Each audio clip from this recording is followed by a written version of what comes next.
All right, hey folks, today is Tuesday, January 4th, and you're on to lesson 68. Lesson 68, which is a familiar topic to us. Okay, lesson 68 deals with even and odd functions. It takes a little bit further. Okay, so let's remember what we know. 1. What is an even function?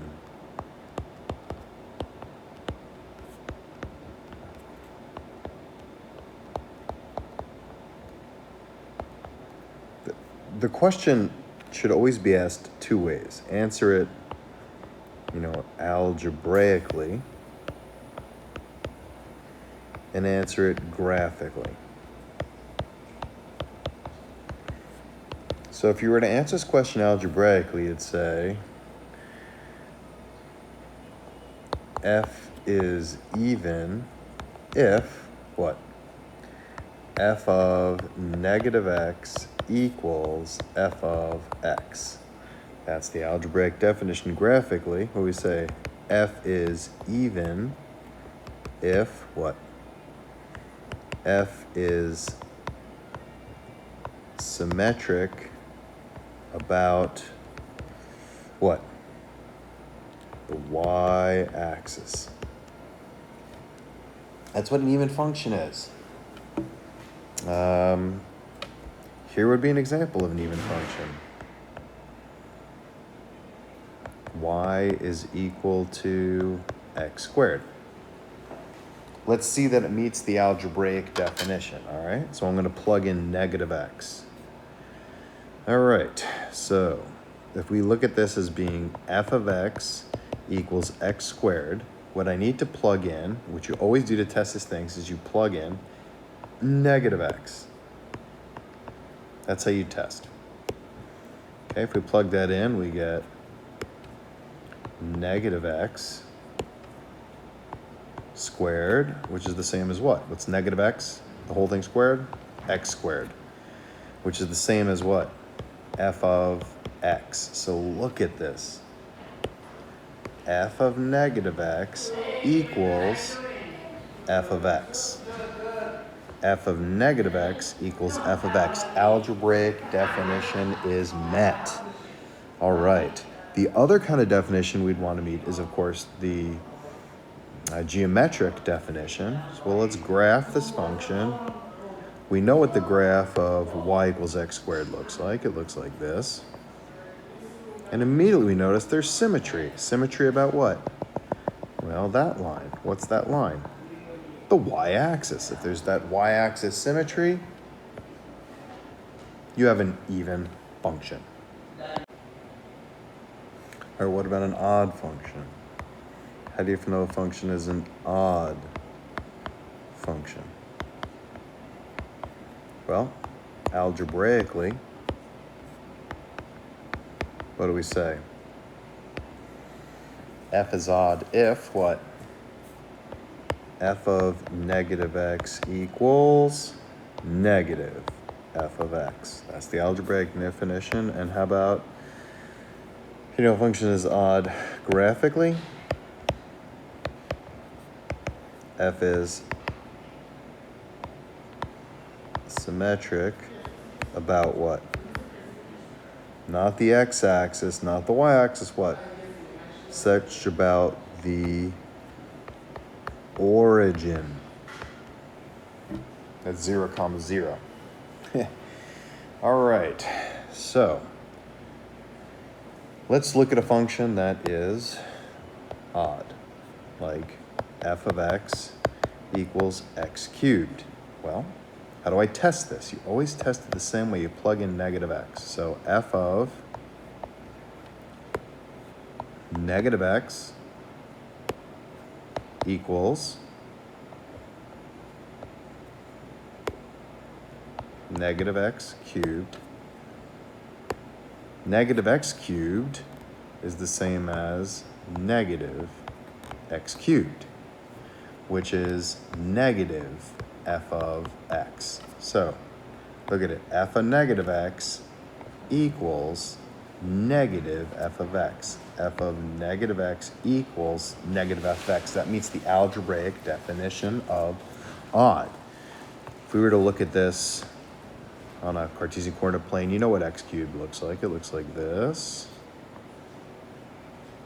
Okay, and this thing has origin symmetry, symmetry about the origin, which basically means if you have something in like the first quadrant and the third quadrant, that the stuff in the first quadrant is reflected both across the x and y axes to get the stuff in the third quadrant. So like just take a look at the stuff in the first quadrant. Let's reflect that about, say, the y-axis first. What would we get? This. Now if we took that and reflected that about the x-axis, what would we get? This. So if the stuff in the first quadrant reflected about the x and y-axis kind of simultaneously, you should get the stuff in the third quadrant. That is what we call origin symmetry. Okay. All right, let's do some examples, shall we? Let's just test them one at a time. We got f of x equals x cubed minus x. Even, odd, or neither. Well, we know how to do this. F of, how do this? Always plug in negative x, that's our test, equals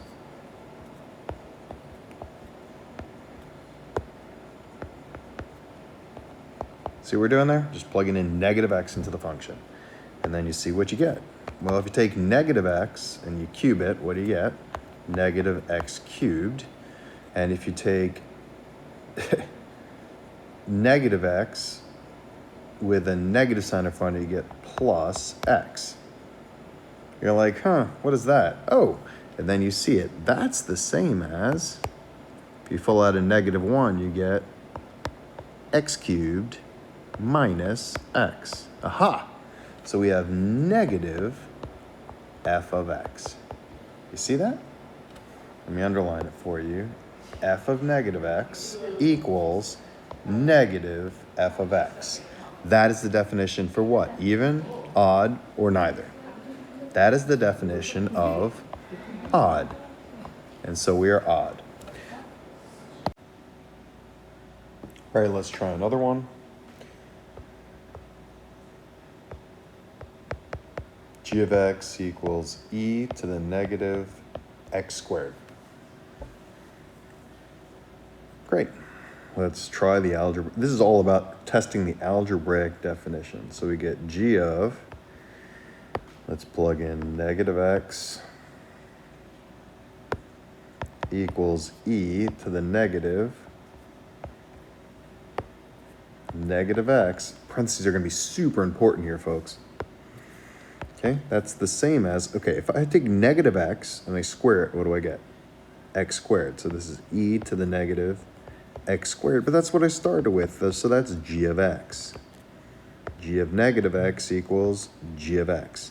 What definition does that meet? What does g of negative x equals g of x meet? That meets the definition of even, so we have an even function here. Do you see how this works?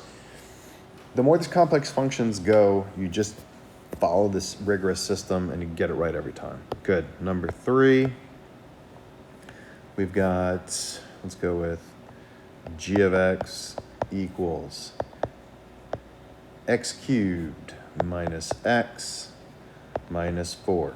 And you know what to do here. G of negative x equals negative x cubed minus negative x minus 4. And we just see what that equals. Well, let's see. Negative x cubed is the same as negative x cubed.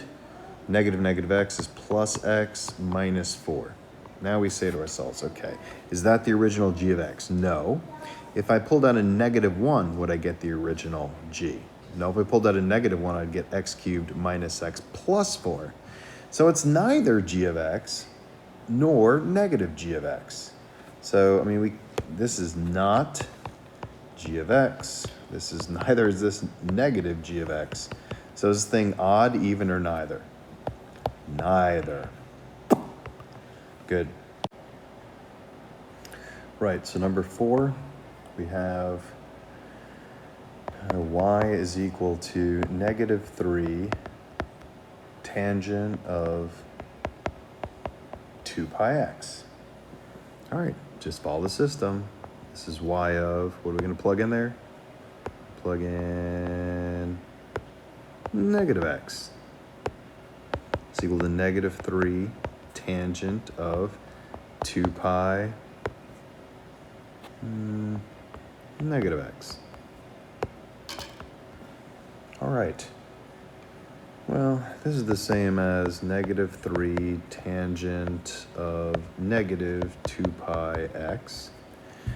Okay, tangent you know is odd. Like, you sometimes need to know certain functions are odd or even. Hopefully you know sine is odd, cosine's even, tangent's odd. If you do, if you remember that, then you know that tangent of -2 pi x is the same as negative tangent of 2 pi x. Now the negatives will cancel in the front here, and you'll be left with 3 tangent of 2 pi x, which is no different than negative what? Y. So if we look at this, we got y is equal to negative y. It's like saying f of x equal to negative f of x. So what kind of function do we have here? We have odd once again. Okay, let's try number 5. Number 5 is f of x equals e to the x. Well, you know what this function looks like before you even attempt this. Hopefully, right? Looks like this. It's got an asymptote right here at y equals 0. It's got an ordered pair here at what, 0, 1? Does this thing look like it has symmetry about the y-axis? No. Does it look like it has symmetry about the origin? No. So you know the answer here is going to be neither. Done through this type of graphical approach. But if we want to follow a rigorous approach, how do we do this? All right, here we do. F of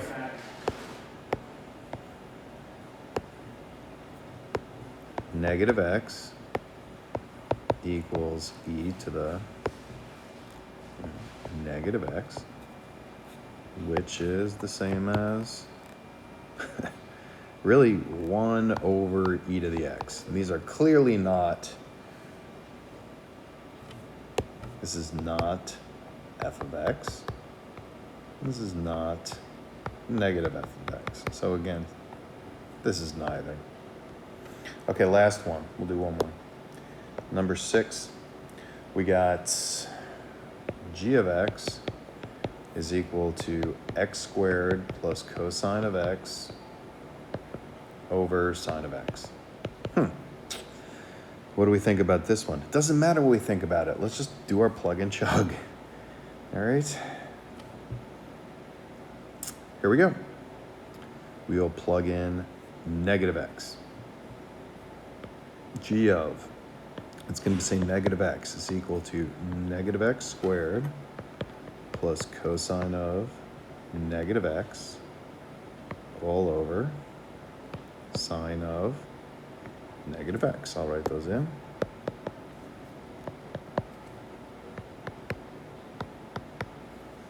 All right. Well, let's just do it. What is negative x squared? Well, that's just x squared. What is cosine of negative x? You have to know that cosine is an even function. Therefore, cosine of negative x equals cosine of x. You have to know that sine of x is an odd function. Therefore, sine of negative x equals negative sine of x. All right, let's look at our original function, and we'll look at this function. What do you notice about it? Well, I could rewrite this thing as negative f of, or negative g of x, can I? That negative sine x in the bottom is just like -1 times that whole thing. So is this function even, odd, or neither? G of x equals negative g of x. This is odd, even though you might not think it would be. Our last idea, how might even or odd functions, knowledge of that, help you when evaluating an integral, okay? Namely, specifically a definite integral. So let's take a definite integral from x equals negative 1.5 to x equals 1.5 of x cubed minus x dx. All right, think about it for a second. What do you immediately notice about the integrand? What function is the integrand? Y equals x cubed minus x. And what property can we say about the integrand? It is, we just did it. What is it, even, odd, or neither? Odd. So we're talking about symmetry about the origin symmetry. Okay, now you might know what x cubed minus x looks like. You might not know what x cubed minus x look like. To some extent, it's important. To some extent, it's not. What's more important is that you know the symmetry. Well, I mean, this is y equals x times x squared minus 1, which is y equals x times x minus 1 times x plus 1.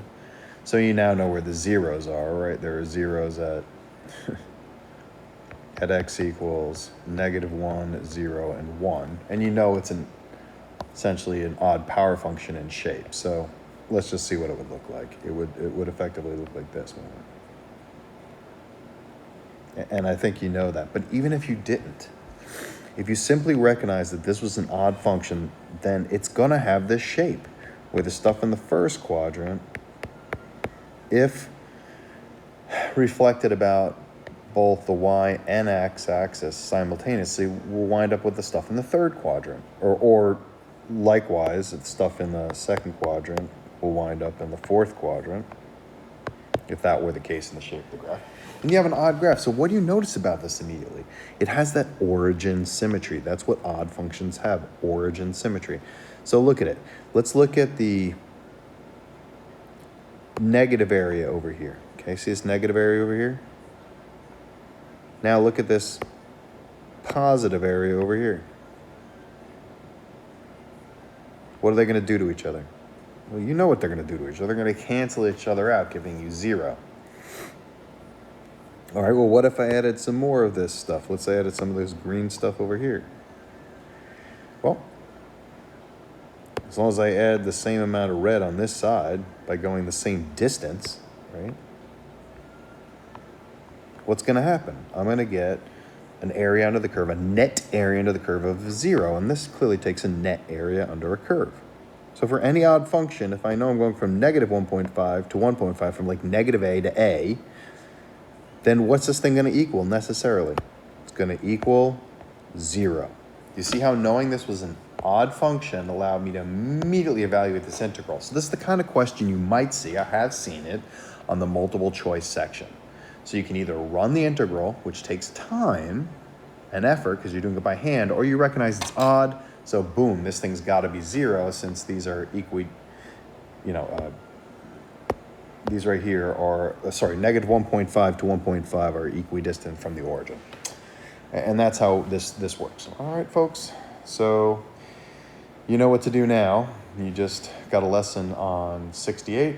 So you are going to work on lesson 68 homework. This was less than 20 minutes, so you have a good 30 minutes, hopefully, to be working on your homework. Work well, work diligently. If you're done with lesson 68, you're on to lesson 69. You're definitely preparing yourself. There will be a quiz when I get back on Thursday. I believe it's going to be on derivatives and integrals, unless things have changed in my absence in Honduras. If you want to double check, you can always check with Mrs. K, but I believe it's just on derivatives and integrals, making sure you're keeping up. All right, thanks. I will see you tomorrow.